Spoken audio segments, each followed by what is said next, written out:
One thing that's really sad about the ministry that I did for 16 years was I did senior adult ministries. And so from 2006 to 2013, I was associate pastor, I guess you would say. And the church had about 450 parishioners, and half of them were under 50 and the other half were over 50.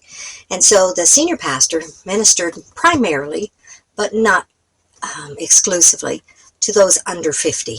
And I primarily, but exclusively, ministered to those over 50.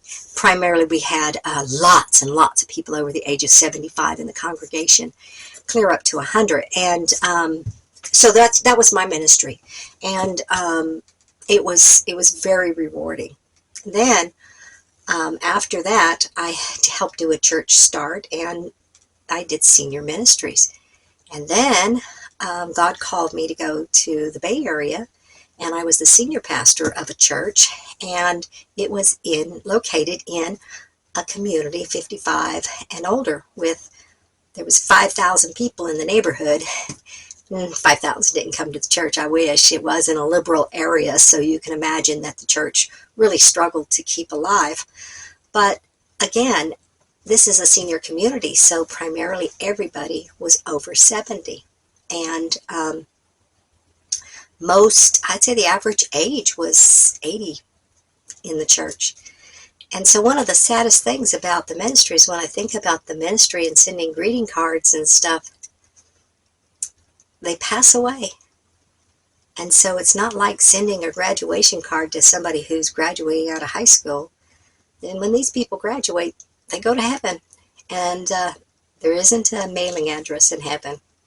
So that's one of the hardest things, is not being able to follow up with people that you've loved for the last whatever years.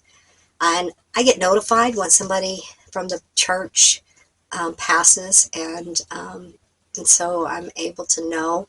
I don't know if they tell me if everybody, I don't know if they think about it, because a lot of people, before they die, they end up being what you'd call homebound. And many, many churches neglect the homebound.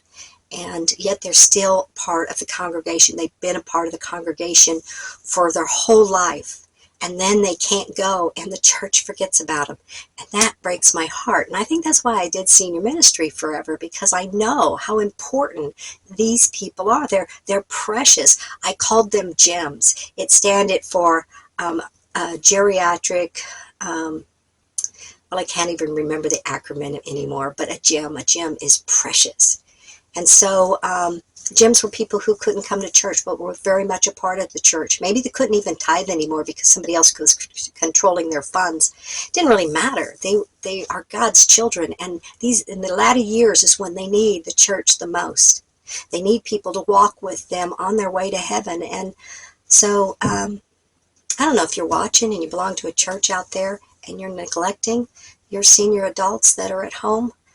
I'd say stop. God told us to take care of the orphans and the widows. And, He didn't tell you to take care of all children. He told you to take care of the orphans. And He didn't tell you to take care of all senior adults. He told you to take care of the widows. Why? Because they're alone. And the children, for the most part, have parents, except the orphans don't. So anyway, just letting you know, don't neglect the elderly. They're your gems.